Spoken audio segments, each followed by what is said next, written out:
This is the Olight Warrior 3 Mini. It does everything that the Warrior 3 does, but, well, okay, it's a little more complicated than that. But it is a really great light, and there's a lot to cover. So let's dive right in.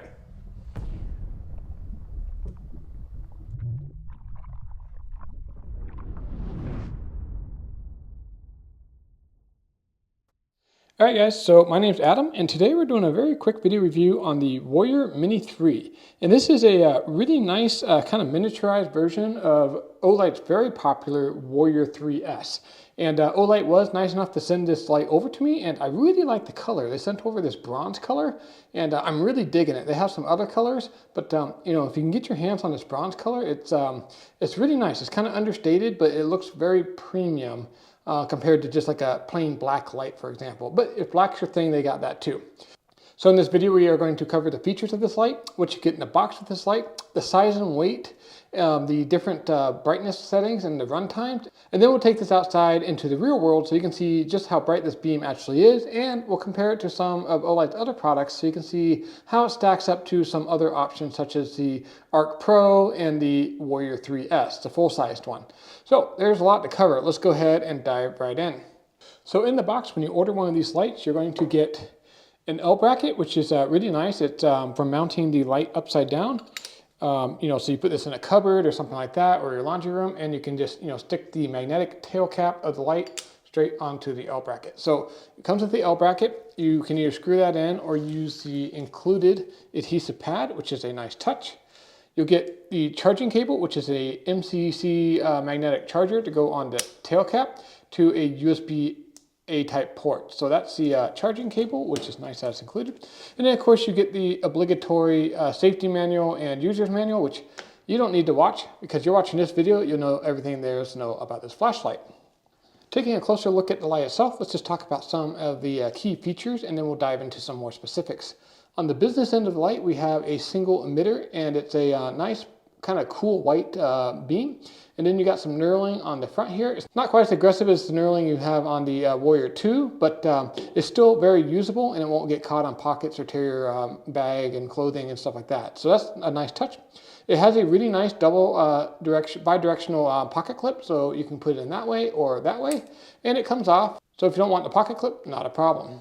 The light itself is all metal aluminum construction, and I really like the machining on these Olights. They've always done a nice job, and this is no exception.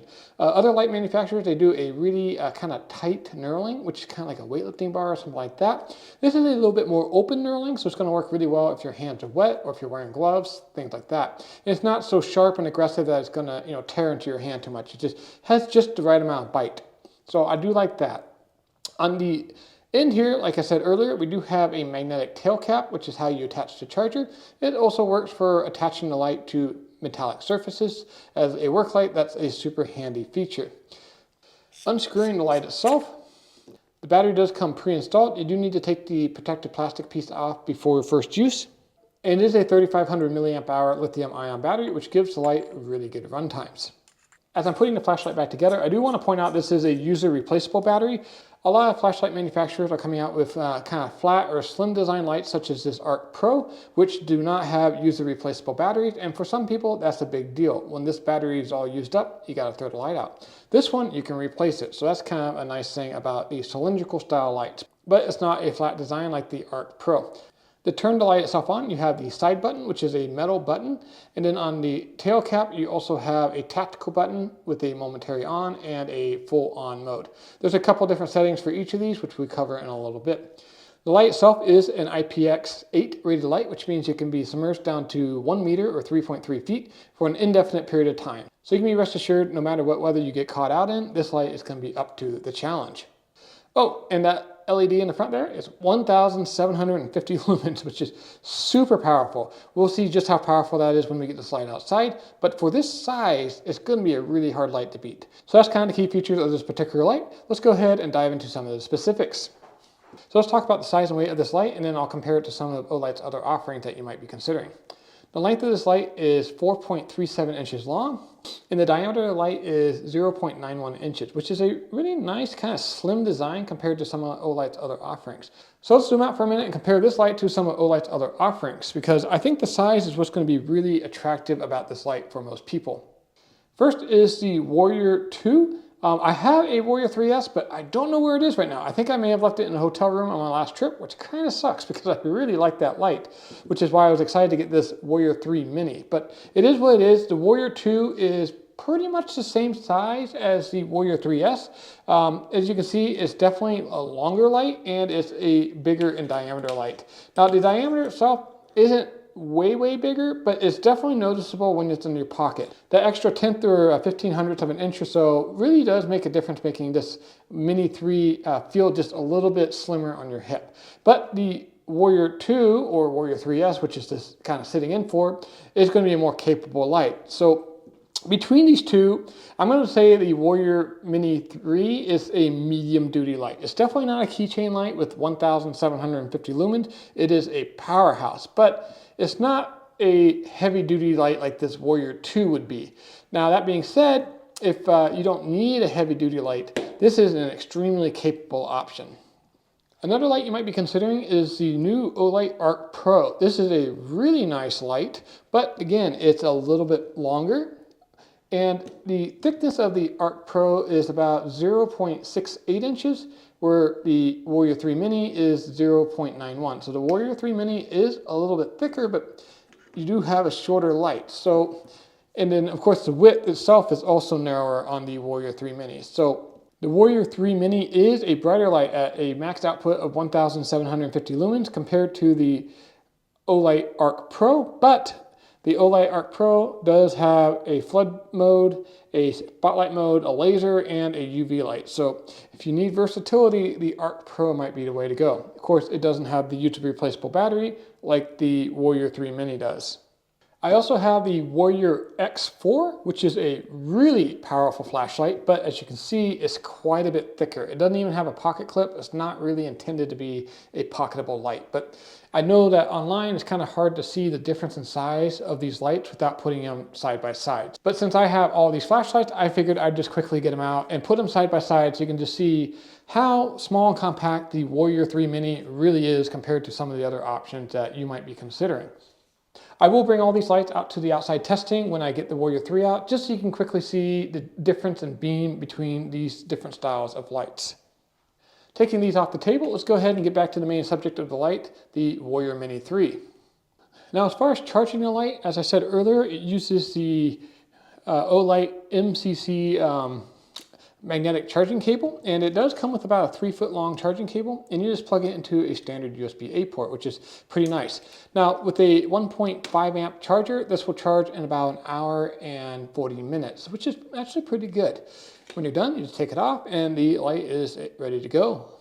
One downside of the MCC magnetic charging method is you don't have the ability to charge this light with a USB-C cable.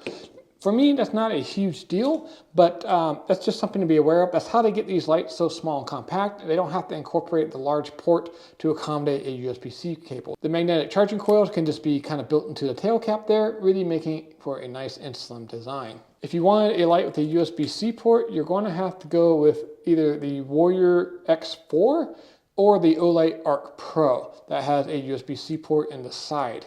The Olight Warrior 3S or even this Olight Warrior 2 do not have USB-C charging ports on them, so it's just something to be aware of. Something I really do like about this light is in the power button here, you do have a little LED indicator letting you know what the state of charge of this particular light is. It will glow green if you have more than 60% state of charge, so if you get it up, you turn it on, turn it off, and you see that it's a green light, you have at least 60% state of charge. If the LED indicator is orange, you have somewhere between 60 and 10% state of charge. If it's red, you have 10% or less of charge, which means it's getting really low. If it's blinking red, you have less than 5% state of charge. I wouldn't take the light out, I would charge it immediately. It is really nice that it has a visual indicator. If the light's been sitting around a while or you don't remember the last time you charged it, you can just turn the light on and quickly see what the state of charge is of this particular light. Okay, so let's go ahead and talk about the user interface of this particular light. I'm going to quickly go through it and then we'll talk about the run times and then take the light outside so you can see just how powerful this little guy really is.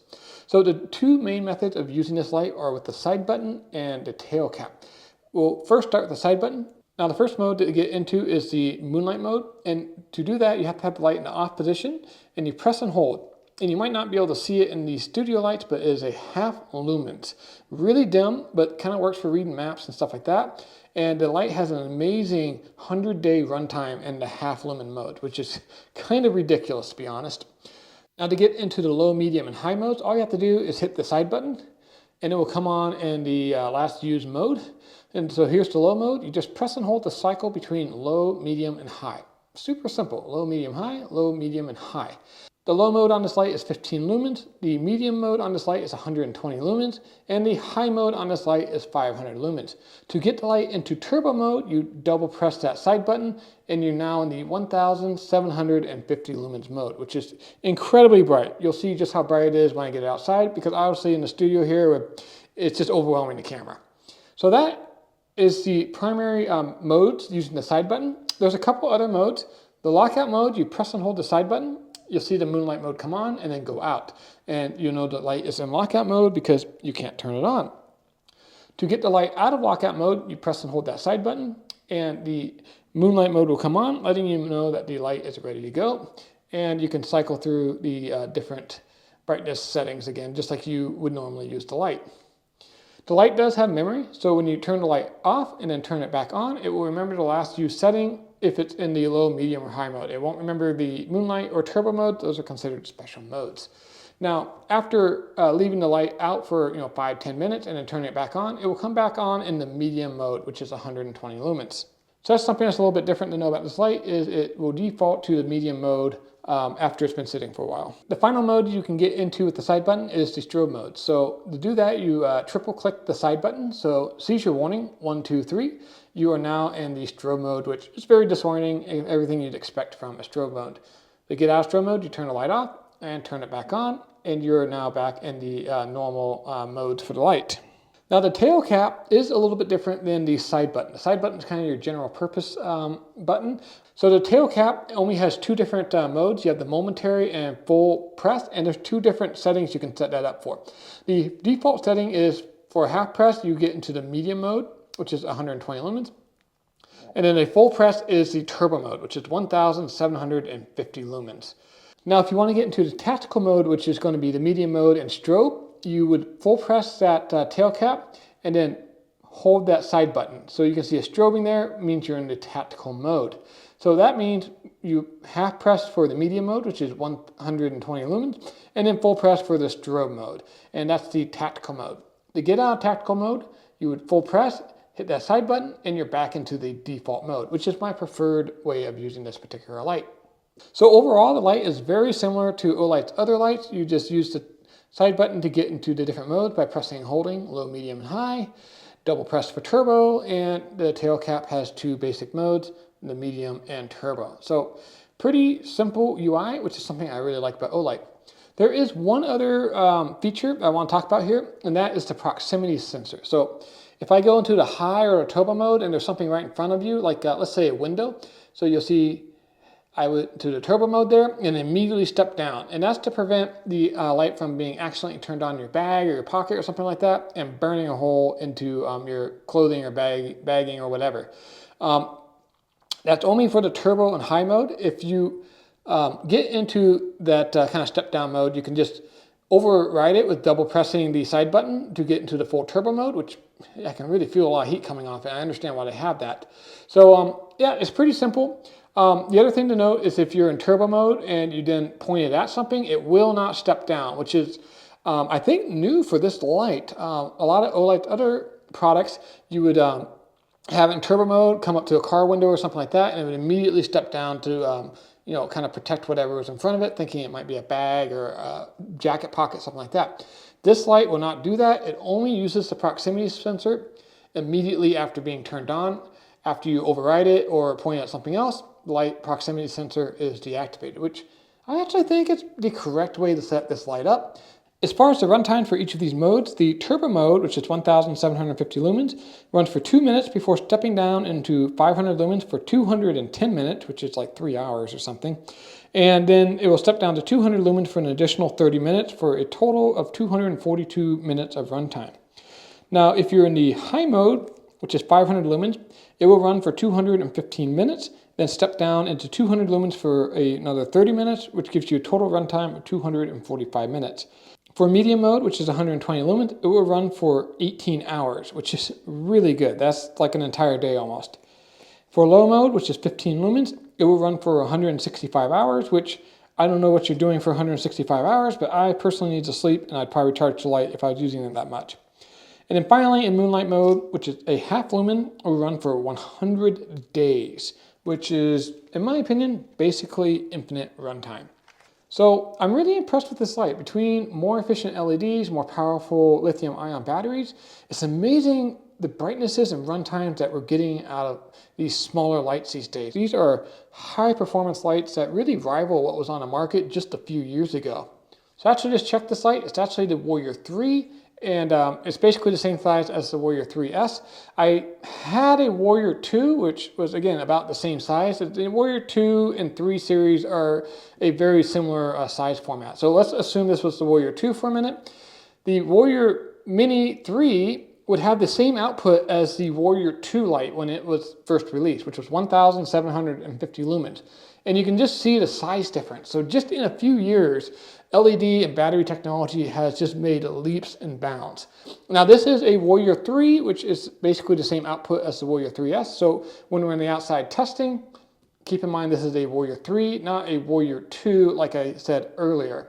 So anyways, that's just something I wanted to point out. This is the same size as the original Warrior 2, and this is the same power as the Warrior 2, which is truly remarkable.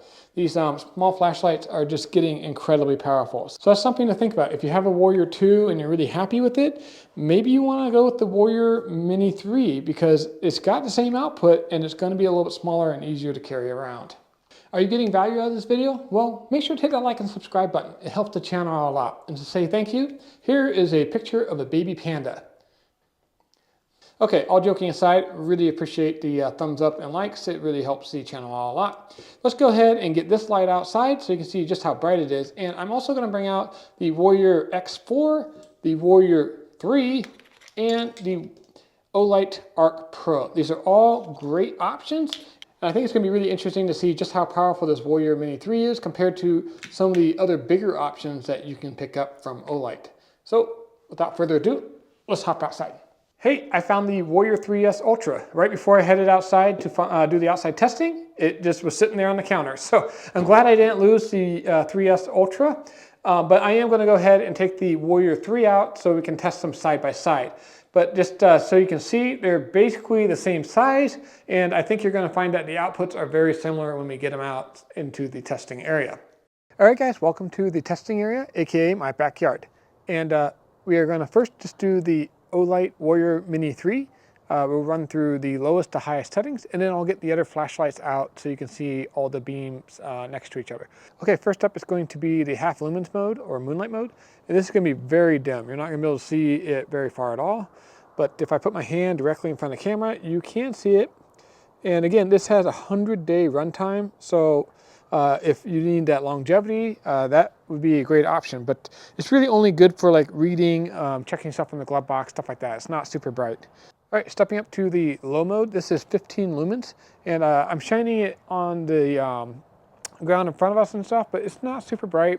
If I shine out to the wall back there, I can see it with the naked eye, but I'm not sure that the camera is going to pick that up. So let's go ahead and move up to the medium mode.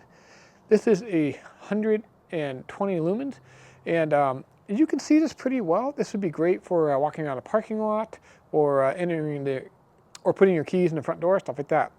I'm pointing at the two pots out there right now, the back wall, the tree, the ground right in front of us. You know, 5 to 20 feet out, it's very clear. By the way, the wall's about 50 feet out. On the left there, you see the house, and that's the 120 lumens medium mode. Here's the high mode, which is 500 lumens, which is a very usable brightness for most people. This is that kind of 300 to 600 lumens modes, but I typically consider a good EDC mode. You're going to get good run times, and it's going to be plenty bright to see things out 50, 60 feet. The wall here is about 50 feet back, shining the light up at the tree. The side of the house here, it's very bright. It's a nice cool white. It's not blue. It's a very clean white. There's no kind of blue or green tinge at all. The hot spot I'm shining at the wall right now between the two pots is very smooth. I don't see any harsh rings, any sharp points in the middle or anything like that. It's a very smooth hotspot, but it's not a floody hotspot. It doesn't go all the way out to the sides like you'll see some of the other lights that we test in just a little bit. It's pretty concentrated at 50 feet at about a 6 or 7 foot diameter hotspot, which is a very usable hotspot. Whatever you point this light at, it's going to be very well illuminated, but you're not going to get a lot of flood to either side. Now going to the turbo mode, which is 1750 lumens, that is significantly brighter. I did notice the color of the beam is a little bit more yellow in the turbo mode than it is in the high mode, which is actually perfectly fine with me. That's a lot like the sun. It's a very natural looking color, but the color did shift slightly yellow when I went to turbo mode, but it still looks very good. The hotspot's a little bit bigger, but again, you still have a pretty concentrated hotspot versus a super floody light. I actually really like it. I think this is a very usable beam, and I would definitely be comfortable carrying this around. All right, we're going to go ahead and test the strobe mode. So seizure warning, 1, 2, 3. Here is the strobe mode for people that are interested, and just like any strobe mode, it's very disorienting, so I'm going to turn it off. So here's the medium mode again. I'm just going to cycle through the low, medium, and high mode so you can see what that looks like side by side. So low, medium, high, again that's 15, 120, and 500 lumens. So 15, 120, 500. So that is the Warrior Mini 3. Let's go ahead and get some of the other lights out so you can see them side by side. All right, so I'm going to go ahead and run the Warrior 3 Mini next to the Arc Pro, which has a max brightness of 1500 lumens in the floodlight mode. Here's the floodlight mode with the Arc Pro. And as you can see, it's super floody, but doesn't have that concentrated hotspot that the Warrior Mini 3 does. And here is the Mini 3. And you can see that hotspot is much more concentrated despite being a similar brightness, which is why I do these beam tests, is the beam itself makes a big difference in how that illuminating power of light is utilized. Okay, so here is the turbo mode of the Arc Pro in spotlight mode. I'm going to go ahead and put the Warrior Mini 3 in turbo mode. And as you can see, next to side by side, they're relatively similar brightness. The Warrior 3 Mini is a little bit more yellow than the Arc Pro. And I think it's slightly dimmer, but part of that's because I think the Warrior 3 Mini is starting to get a little bit warm in the turbo mode. So let's go ahead and step both of these down into the high mode. Okay, so I have the Mini on the left and the Arc Pro on the right. They're both in high mode now. And the Arc Pro and the Warrior are very similar brightness and very similar hotspot size. So that's actually pretty interesting. I thought the Warrior Mini 3 would be significantly brighter than the Arc Pro, but they're actually pretty similar, which kind of surprises me a little bit. So that's why we do these tests. Now I have the Warrior 3 and the Warrior 3S out. The Warrior 3 is on the left, and the Warrior 3S is on the right. Now the Warrior 3 had a rated turbo, which is the current mode is in, of 2,300 lumens, where the Warrior Ultra is a turbo mode of 2,500 lumens. And side by side, they're very similar. You can tell that the Warrior Ultra is slightly brighter, but they're very similar, and they definitely look brighter than the Warrior Mini 3, which I'm letting cool down right now, but we'll have it out again shortly. But the Warrior 3 and the Warrior 3S are very similar. I would say they're almost just, equivalents or functional equivalents. Okay, now I have the Warrior X4 and the Warrior 3S Ultra. The Warrior X4 is on the left, and the Warrior 3S Ultra is on the right. And you can definitely tell the Warrior X4 is a brighter hotspot, but the Warrior 3S Ultra is a little bit bigger hotspot on the right. So that's actually pretty interesting. The Warrior X4 has a total output of 2,600 lumens, and the Warrior 3S Ultra has a max output of 2,500 lumens. So almost equivalent, but you can see how much brighter the Warrior X4 looks on the left compared to the 3S Ultra on the right. This next test is going to be the Warrior 3 versus the Warrior Mini 3.